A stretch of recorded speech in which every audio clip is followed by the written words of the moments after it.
வணக்கம். விளையாட்டு உலகின் ஒட்டுமொத்த நிகழ்வுகளையும் இந்த அரை மணி நேர திடல் தொகுப்பில் பார்க்க இருக்கிறோம். முதலில் தலைப்புச் செய்திகள். வெஸ்ட் இண்டீஸ்க்கு எதிரான ஆட்டத்தில் டாஸ் வென்று இந்திய அணி பந்துவீச்சு தேர்வு. வெற்றி பாதையை தொடங்கும் முனைப்புடன் உள்ளது இந்திய அணி.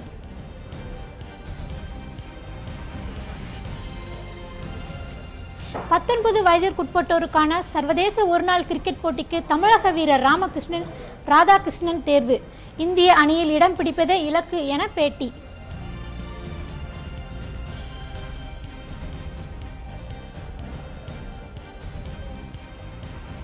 பேட்மிண்டன் அரங்கில் சாதனை படைத்ததன் எதிரொலி. 50 லட்சம் பரிசு வழங்கி கௌரவித்தது ஆந்திர அரசு.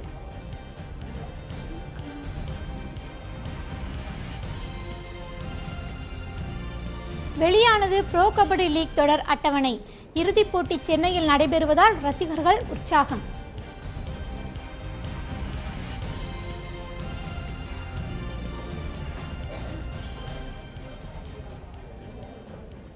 இனி விரிவான செய்திகளை பார்க்கலாம். இங்கிலாந்தில் நடைபெற்று வரும் மகளிர் உலகக்கோப்பை தொடரில் இன்று வெஸ்ட் இண்டீஸ்க்கு எதிரான ஆட்டத்தில் டாஸ் வென்ற இந்திய மகளிர் அணி பந்துவீச்சை தேர்வு செய்து விளையாடி வருகின்றது. இதன் ஒட்டுமொத்த நிகழ்வுகளை இனிவரும் இருக்கும் செய்தி தொகுப்பில் பார்க்கலாம். அடுத்த செய்தியாக, இந்தியா மற்றும் வெஸ்ட் இண்டீஸ் அணிகளுக்கு இடையிலான 3வது ஒருநாள் போட்டி நாளை நடைபெற உள்ளது. நாளைய ஆட்டத்திலும் தன்னுடைய ஆதிக்கத்தை நிலைநாட்டும் முனைப்பில் உள்ளது இந்திய அணி. கோஹ்லி தலைமையிலான இந்திய அணி வெஸ்ட் இண்டீஸில் சுற்றுப்பயணம் செய்து விளையாடி வருகிறது. இரு அணிகள் இடையேயான 5 ஒருநாள் போட்டித் தொடரில் முதல் ஆட்டம் மழையால் ரத்தான நிலையில் போர்ட் ஆஃப் ஸ்பெயினில் நடந்த 2வது ஒருநாள் போட்டியில் இந்தியா 105 ரன்கள் வித்தியாசத்தில் அபார வெற்றி பெற்றது. இந்நிலையில் இரு அணிகளும் போதும் 3வது ஒருநாள் போட்டி நடைபெறவுள்ளது. கடந்த ஆட்டத்தைப் போலவே இந்த ஆட்டத்திலும் அதிரடியை வெளிப்படுத்தி தொடரில் முன்னிலை பெறும் ஆர்வத்தில் இந்திய அணி உள்ளது. பேட்டிங், பந்து வீச்சு என இரண்டிலும் சமபலத்துடன் உள்ள இந்திய அணி நாளையும் வெற்றி பெற போராடும். பேட்டிங்கில் ரஹானே, தவான், கோஹ்லி, யுவராஜ் சிங், தோனி, ஹர்திக் பாண்டியா, கேதர் ஜாதவ் போன்ற வீரர்களும், பந்து வீச்சில் குல்தீப் யாதவ், புவனேஸ்வர் குமார், அஸ்வின், உமேஷ் யாதவ் ஆகியோரும் உள்ளனர். வெஸ்ட் இண்டீஸ் அணியை பொறுத்தவரை 2வது ஒருநாள் போட்டியில் ஏற்பட்ட தோல்விக்கு பதிலடி கொடுத்து 1-1 என்ற கணக்கில் தொடரை சமன் செய்யும் முனைப்பில் உள்ளது. வெஸ்ட் இண்டீஸ் அணியில் 2 மாற்றங்கள் செய்யப்பட்டுள்ளது. கடைசி 3 ஆட்டத்திற்கான அணியில் இருந்து கிரண் போவல், ஜொனத்தன் கார்டர் ஆகியோர் நீக்கப்பட்டுள்ளனர். அவர்களுக்கு பதிலாக கெயில் ஹோப், சுனில் அம்ரீஸ் ஆகிய புதுமுக வீரர்கள் இடம்பெற்றுள்ளனர். இந்த மாற்றம் வெஸ்ட் இண்டீஸ் அணிக்கு பலன் தருமா என பொறுத்திருந்துதான் பார்க்க வேண்டும். பிசிசிஐ ஆலோசனை குழுவில் சௌராஷ்டிரா முன்னாள் கிரிக்கெட் சங்க தலைவரும் முன்னாள் பிசிசிஐ செயலாளருமான நிரஞ்சன் ஷா புதிதாக இணைக்கப்பட்டுள்ளார். லோதா குழு பரிந்துரையை அமல்படுத்துவது குறித்து முடிவெடுக்கும் பொருட்டு மும்பையில் பிசிசிஐ பொறுப்பு தலைவர் அமிதாப் சௌத்ரி தலைமையில் பொதுக்குழு கூட்டம் நடைபெற்றது. உச்சநீதிமன்ற உத்தரவின்படி லோதா கமிட்டி சிபாரிசுகளை விரைவாகவும் சிறப்பாகவும் செயல்படுத்தும் நோக்கில் தனிக்குழு அமைக்கப்படும் என்று முடிவெடுக்கப்பட்டது. முன்னதாக ஆலோசனை குழுவில் 3 பேர் மட்டுமே இருந்தனர்.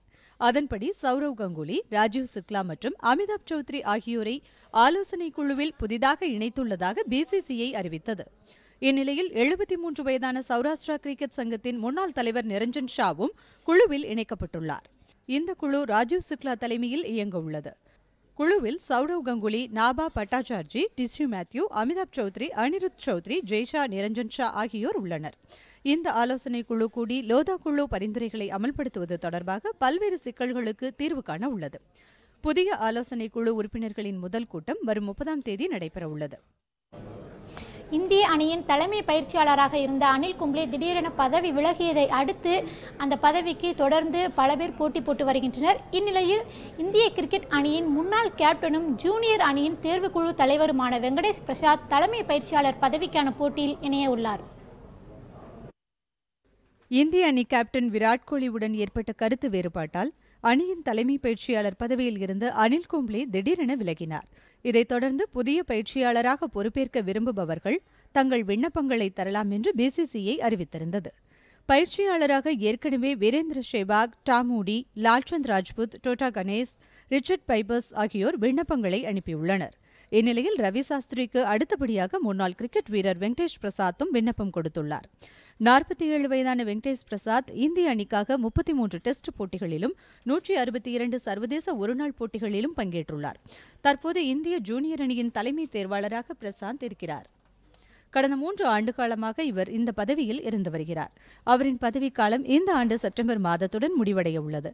அதனால் அவர் தலைமை பயிற்சியாளர் பதவிக்கு போட்டியிட உள்ளதாக நம்பத்தகுந்த வட்டாரங்களிலிருந்து தகவல் வெளியாகியுள்ளது. இந்திய கிரிக்கெட் அணியில் இடம் பிடிக்க தமிழகத்து வீரர் அஸ்வினை போல் அடுத்தடுத்த இளம் வீரர்கள் தமிழகத்திலிருந்து உருவாகி வருகின்றனர். அந்த வகையில் 19 வயதிற்குட்பட்டோருக்கான சர்வதேச ஒருநாள் கிரிக்கெட் தொடருக்கு தமிழகத்தைச் சேர்ந்த வீரர் ஒருவர் தேர்வாகியுள்ளார். யார் அந்த சாதனை நாயகன்? இந்த செய்தி தொகுப்பில் பார்க்கலாம். கிரிக்கெட்டில் வலதுகை ஆட்டக்காரராக கலக்கும் கோவையைச் சேர்ந்த ராதாகிருஷ்ணன் 12ஆம் வகுப்பு படித்து வருகிறார். கிரிக்கெட் மோகம் ராதாகிருஷ்ணனையும் விட்டு வைக்கவில்லை என்றே சொல்லலாம். 5 வயதிலிருந்து கிரிக்கெட் மீது இவருக்கு தீராத மோகம் இருந்துள்ளது. அதன் முயற்சி பலனளிக்க உள்ளூர் கிரிக்கெட்டில் அசத்தி வந்த இவர் தற்போது தனது விடாமுயற்சியால் 19 வயதிற்கு உட்பட்டோருக்கான இந்திய அணியில் விளையாட தேர்வாகியுள்ளார். இது குறித்து ராதாகிருஷ்ணன் கூறுகையில், கடந்த 15 ஆண்டுகளாக இரவு பகல் பாராமல் கிரிக்கெட் மீதே தன்னுடைய சிந்தனைகள் இருந்ததாகவும் உள்ளூர் விளையாட்டு முதல் பல்வேறு தொடரில் விளையாடி பல சாதனைகளையும் படைத்துள்ளதாக தெரிவித்தார். 13 வருஷமாக கிரிக்கெட் ஆடிட்டு இருக்கேன். இனிஷியலாக ஆடினது 4 வயசில் ஆட ஆரம்பித்தேன். அது கோயம்புத்தூரில் தான் ஸ்டார்ட் பண்ணேன். ஹைலைட்ஸ் கிரிக்கெட் அகாடமியில் பிரேம் சார் நாசர் சார்னு 2 பேர் இருந்தாங்க. அவங்க தான் கோச் பண்ணுறாங்க. அவங்க இன்னும் கோச் பண்ணுறாங்க. இப்போ இங்கே அதுக்கப்புறம் ஒரு 5-6 வருஷம் கழித்து இங்கே வந்துட்டேன் ராமகிருஷ்ணா கிரிக்கெட் அகாடமியில். இங்கே வினோத் சார் குரு சார்னு கோச் பண்ணுறாங்க. அப்புறம் இப்போது நான் சென்னையில் ஒரு டீமில் ஆடிட்டுருக்கேன். அங்கே செந்தில் சார்னு ஒரு சார், செந்தில்நாதன் சார், அவரும் பழைய ரஞ்சி ட்ராஃபி கிரிக்கெட்டர், அவரும் இந்தியா அண்டர் 19 ஆடிருக்காரு. அவர் தான் என்ன கோச் பண்ணுறாங்க.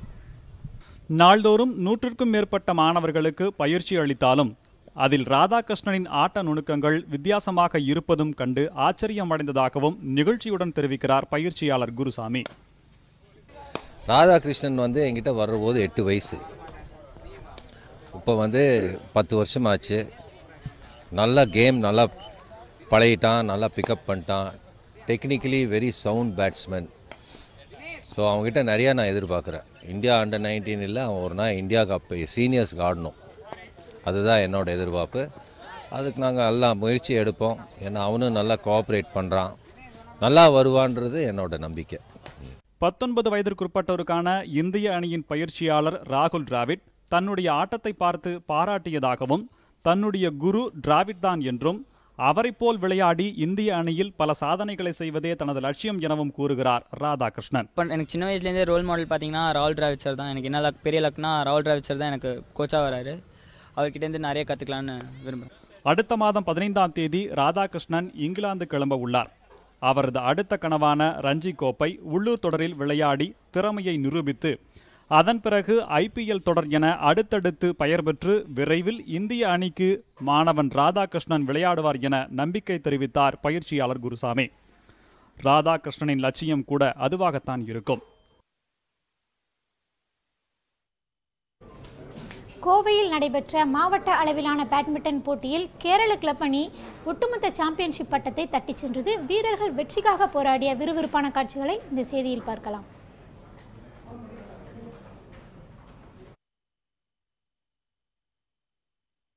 போட்டி நடைபெற்றது. 16 நாட்கள் 230 போட்டிகள் லீக் சுற்று முறையில் நடத்தப்பட்டது. லீக் சுற்றுகளின் முடிவில் கேரளா கிளப் அணி 252 புள்ளிகளும், மீடியா அணி 224 புள்ளிகளும் பெற்று இறுதிப் போட்டிக்கு முன்னேறின. இறுதிப் போட்டியில் கேரள கிளப்பின் சிவகுமார் குமரேஷ் இணை மீடியா அணியின் கோபிநாத் மாரியப்பன் இணையை எதிர்கொண்டது. விறுவிறுப்பாக நடைபெற்ற இந்த ஆட்டத்தில் கேரள அணி 21-11, 21-15 என்ற செட்களில் வென்று ஒட்டுமொத்த சாம்பியன்ஷிப் பட்டத்தை தட்டி சென்றது. தொடர்ந்து நடைபெற்ற பரிசளிப்பு விழாவில் கோவை மாநகராட்சி ஆணையர் விஜய கார்த்திகேயன் கலந்து கொண்டு வெற்றி பெற்றவர்களுக்கு பரிசுகளை வழங்கி பாராட்டினார். இலங்கை முன்னாள் வீரர் சங்ககாரா நடப்பு கவுண்டி சாம்பியன்ஷிப் கிரிக்கெட் தொடரில் 1000 ரன்களை கடந்த முதல் வீரர் என்ற பெருமையை பெற்றுள்ளார். இது தொடர்பான ஒரு செய்தி தொகுப்பு. இங்கிலாந்தில் கவுண்டின் சாம்பியன்ஷிப் கிரிக்கெட் தொடர் நடைபெற்று வருகிறது. அதில் சரே அணி சார்பில் இலங்கை முன்னாள் வீரர் சங்ககாரா விளையாடி வருகிறார். லீட்ஸில் நடைபெறும் டிவிஷன் 1 போட்டியில் யார்க்ஷியர் சரே அணிகள் மோதுகின்றன. முதலில் பேட்டிங் செய்த சரே அணிக்கு வழக்கம் போல சங்ககாரா அதிரடி காட்டி அசத்தினார். அவர் 183 பந்துகளில் 180 ரன்கள் விளாசினார். முடிவில் சரே அணி முதல் இன்னிங்ஸில் 7 விக்கெட்டிற்கு 516 ரன்கள் எடுத்து டிக்ளேர் செய்தது. சங்கஹாரா 180 ரன்களுடன் அவுட் ஆகாமல் இருந்தார். அதன் பிறகு முதல் இன்னிங்ஸை தொடங்கிய யாக்ஷயர் அணி 2ஆம் நாள் ஆட்ட நேர முடிவில் முதல் இன்னிங்ஸில் 1 விக்கெட் இழப்பிற்கு 27 ரன்கள் எடுத்து 489 ரன்கள் பின்தங்கியிருந்தது. அலெக்ஸ் லீஸ் 5 ரன்னுடனும் ஜோ ரூட் 12 ரன்களுடனும் அவுட் ஆகாமல் களத்தில் இருந்தனர். இந்த போட்டியில் சங்கஹாரா 94 ரன்கள் எடுத்தபோது நடப்பு கவுண்டின் சாம்பியன்ஷிப் தொடரில் 1000 ரன்களை கடந்த முதல் வீரர் என்ற பெருமையும் பெற்றார். இதுவரை மொத்தம் 11 இன்னிங்ஸில் விளையாடியுள்ள சங்கஹாரா 1086 ரன்கள் குவித்துள்ளார். வீரர்கள் 3 மாதங்களுக்குள் தங்கள் உடல் தகுதியை மேம்படுத்தாவிட்டால் அணியிலிருந்து வெளியேற்றப்படுவார்கள் என இலங்கை விளையாட்டுத்துறை அமைச்சர் எச்சரிக்கை விடுத்துள்ளார். இதனால் வீரர்கள் மத்தியில் கடும் சிக்கல் ஏற்படும் நிலை உருவாகியுள்ளது. விளையாட்டுத்துறை அமைச்சராக இருப்பவர் தயாசிறி ஜெயசேகரா. இவர் செய்தியாளர்களுக்கு அளித்த பேட்டியில் இலங்கை அணியில் யாரும் சர்வதேச தரத்துக்கு ஏற்ப உடல் தகுதியுடன் இல்லை எனவும், இருப்பினும் இந்த முறை மட்டும் அவர்களுக்கு விலக்கு அளிக்கப்படுவதாகவும் கூறினார். தொடர்ந்து பேசிய அவர், தேசிய அணியை தனிப்பட்ட குழுவினர் தேர்வு செய்தாலும் நாட்டுக்காக விளையாடும் அந்த அணிக்கு இறுதி ஒப்புதல் அளிக்க வேண்டியது விளையாட்டுத்துறை அமைச்சர்தான் என்பதை சுட்டிக்காட்டினார். வீரர்களின் உடலில் கொழுப்பின் அளவு 16% தான் இருக்க வேண்டும் என்றும், ஆனால் இலங்கை அணி வீரர்களில் பலருக்கு கொழுப்பின் அளவு 26%க்கு அதிகமாக உள்ளது என்றும் தயாசிறி ஜெயசேகரா தெரிவித்தார். 3 மாதங்களுக்குள் இலங்கை வீரர்கள் உடல் தகுதியை மேம்படுத்த வேண்டும். இல்லையென்றால் உடலில் கொழுப்பு 16%க்கு அதிகமாக இருக்கும் வீரர்கள் அணியில் விளையாட அனுமதிக்கப்பட மாட்டார்கள் என்று எச்சரிக்கை விடுத்தார். இந்த புதிய விதிமுறையால் மேலும் பல வீரர்களுக்கு நெருக்கடி ஏற்பட்டுள்ளது. கிரிக்கெட் வாரியத்தின் ஊதிய ஒப்பந்தத்திற்கு வீரர்கள் சம்மதம் தெரிவிக்காவிட்டால் 6 மாதங்கள் விளையாட தடை விதிக்கப்படும் என்று ஆஸ்திரேலிய கிரிக்கெட் வாரியம் வீரர்களுக்கு எச்சரிக்கை விடுத்துள்ளது. ஆஸ்திரேலிய கிரிக்கெட் வீரர்களின் சங்கத்திற்கும் அந்நாட்டு கிரிக்கெட் வாரியத்திற்கும் இடையே ஊதியம் தொடர்பான புரிந்துணர்வு ஒப்பந்தத்தில் கையெழுத்திடுவதில் தொடர்ந்து சிக்கல் ஏற்பட்டு வருகிறது. இதனால் உரிய ஊதியம் தரவில்லை என்றால் போட்டிகளை புறக்கணிக்க வீரர்கள் திட்டமிட்டனர். அதேபோல் நாங்கள் கேட்கும் ஊதியம் கிடைக்கும் வரை போராடுவோம் என்றும், ஆஷஸ் தொடரை கூட புறக்கணிக்கலாம் என்றும் துணை கேப்டன் டேவிட் வார்னர் கூறியுள்ளார். முன்னதாக வீரர்களிடையே போடப்பட்ட ஒப்பந்தம் 30ஆம் தேதியுடன் முடிவடைகிறது. அதன் பிறகு 1ஆம் தேதியில் இருந்து புதிய ஒப்பந்தம் போடப்பட வேண்டும். ஆனால் வீரர்கள் ஒப்பந்தத்திற்கு ஒத்துழைக்காததால் கிரிக்கெட் வாரியத்திற்கு நெருக்கடி ஏற்பட்டுள்ளது.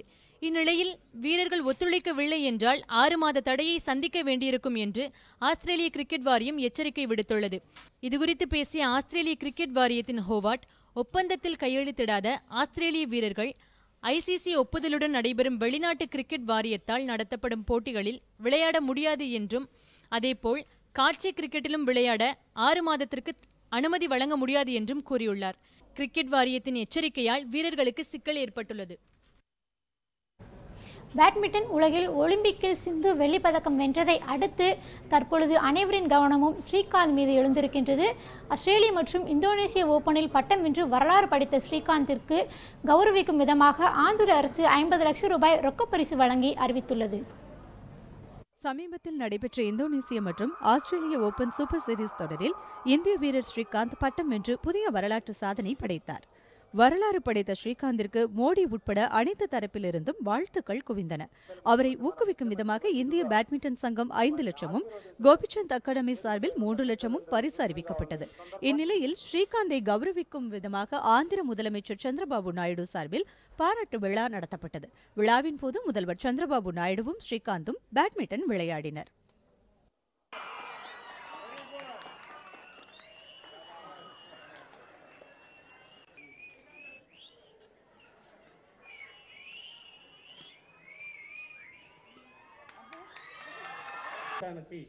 பின்னர் பேசிய ஸ்ரீகாந்த் மிகவும் மகிழ்ச்சியான தருணமாக இருப்பதாக தெரிவித்தார்.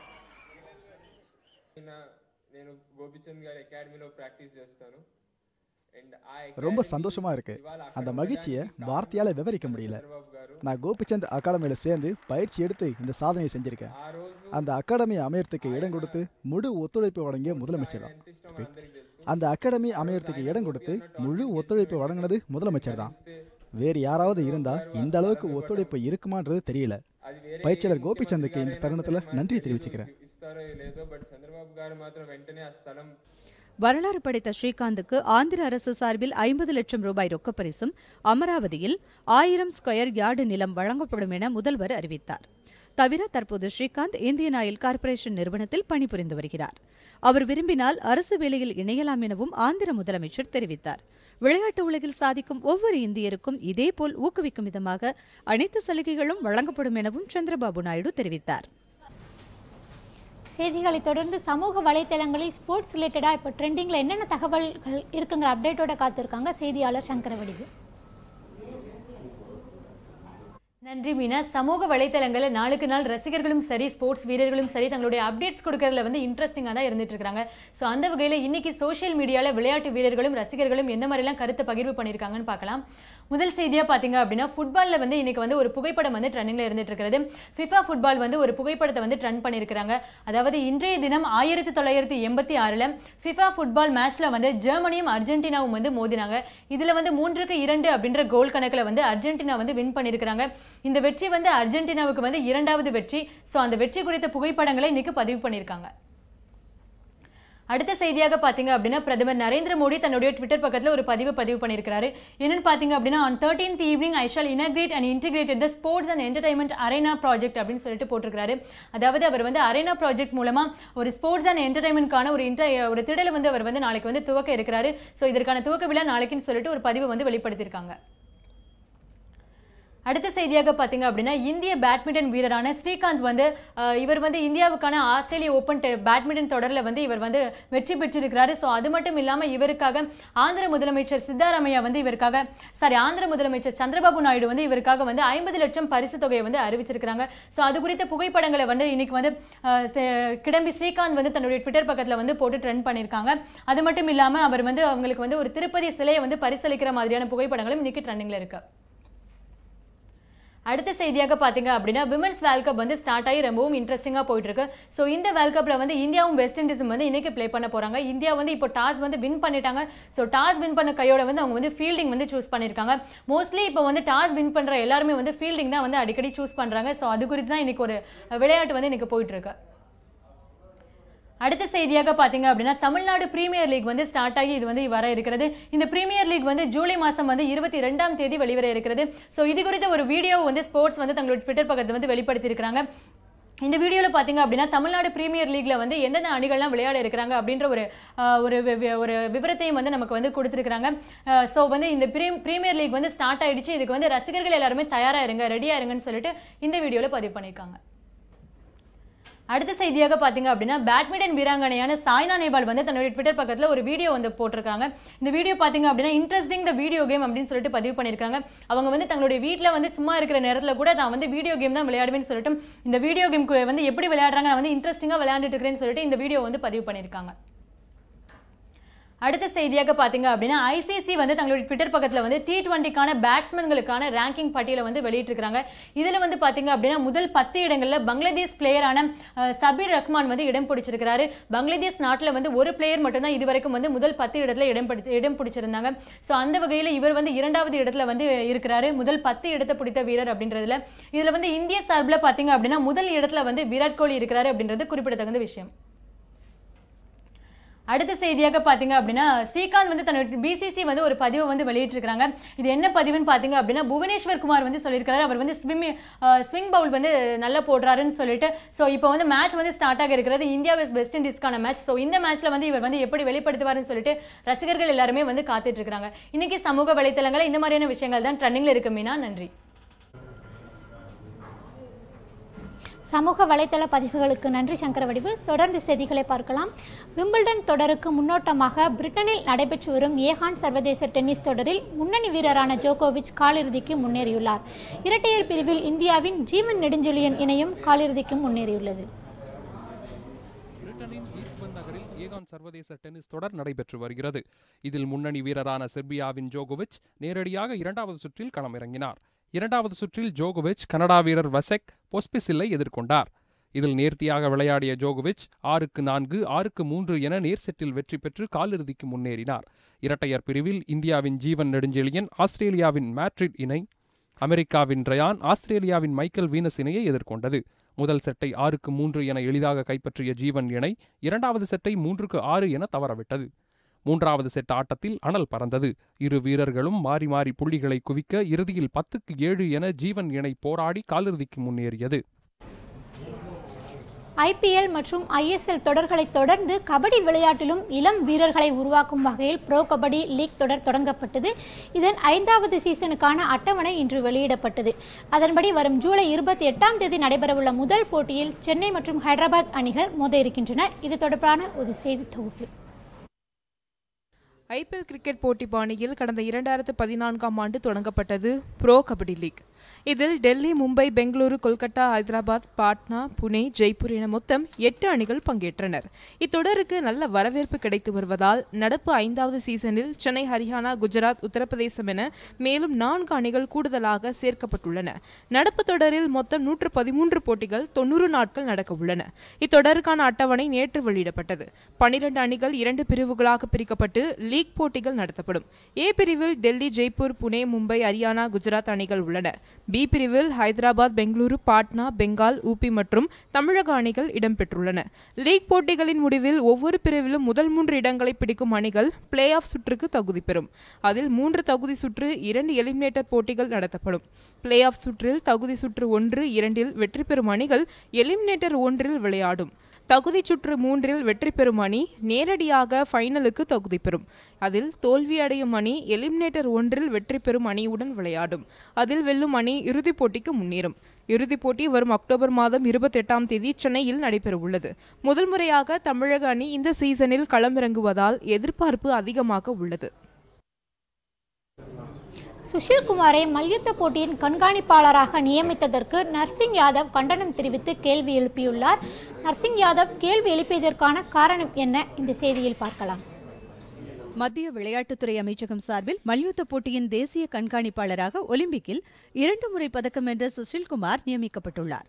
இந்த பதவியில் சுஷில்குமார் நீடித்தால் அவர் இரட்டை ஆதாயம் பெறும் நிலை ஏற்படும் என்று கேள்வி எழுப்பிய நர்சிங் யாதவ் இதுகுறித்து மத்திய விளையாட்டுத்துறை அமைச்சகத்திற்கு கடிதம் எழுதியுள்ளதாக கூறப்படுகிறது. அந்த கடிதத்தில் சுஷில்குமார் எப்படி தேசிய கண்காணிப்பாளராக நியமிக்கப்பட்டார் என்பது குறித்து எழுதியுள்ளதாக தகவல்கள் வெளியாகியுள்ளன. சுஷில்குமாரின் உறவினர் அங்கு பயிற்சி அளிக்கும் போது இவரை நியமிப்பது அவர்களுக்கு சாதகமாக நடந்து கொள்ள வாய்ப்பு இருப்பதாகவும் கூறியுள்ளார். ஃபிஃபா கான்ஃபெடரேஷன் கோப்பை கால்பந்து தொடரின் அரையிறுதி ஆட்டத்தில் போர்ச்சுகல் அணிக்கு எதிராக சிலி அணி வெற்றி பெற்று இறுதிப் போட்டிக்கு முன்னேறியுள்ளது. நட்சத்திர நாயகன் ரொனால்டோ போர்ச்சுகல் அணியில் இடம் பிடித்திருந்தும் அந்த அணி இறுதிப் போட்டிக்கு முன்னேறியாகாமல் இருப்பதற்கு ரசிகர்கள் மத்தியில் மிகுந்த ஏமாற்றத்தையே ஏற்படுத்தியிருக்கின்றது. ரஷ்யாவில் ஃபிஃபா கன்ஃபெடரேஷன் கோப்பை கால்பந்து தொடர் நடைபெற்று வருகிறது. இதன் அரையிறுதி ஆட்டத்தில் போர்ச்சுகல் மற்றும் சிலி அணிகள் பலப்பரீட்சை நடத்தின. இரு அணிகளும் பங்கேற்ற முதல் தொடரிலேயே அரையிறுதிக்கு முன்னேறியதால் இறுதிப் போட்டிக்கு முன்னேறும் முனைப்புடன் விளையாடின. ஆட்டத்தின் முதல் பாதியில் இரு அணிகளும் கோல் அடிக்கவில்லை. தொடர்ந்து 2வது பாதியிலும் கோல் அடிக்காததால் கூடுதலாக 30 நிமிடங்கள் வழங்கப்பட்டது. அதிலும் இரு அணி வீரர்களும் கோல் அடிக்காததால் வெற்றியை தீர்மானிக்க பெனால்டி ஷூட் அவுட் முறை கடைபிடிக்கப்பட்டது. பெனால்டி ஷூட் அவுட்டில் சிலி வீரர்கள் விடால், சார்லஸ், அலெக்சிஸ் ஆகியோர் கோல் அடித்தனர். போர்ச்சுகல் அணியின் கோல் முயற்சியை சிலி கோல் கீப்பர் லாவகமாக தடுத்தார். முடிவில் 3-0 என்ற கோல் கணக்கில் சிலி அணி இறுதிப் போட்டிக்கு முன்னேறியது. இத்துடன் காவேரி நியூஸ் தொலைக்காட்சியின் இன்றைய திடல் நிகழ்ச்சி நிறைவடைகின்றது. மேலும் பல விளையாட்டு செய்திகளுடன் சந்திக்கலாம் நாளைய திடலில்.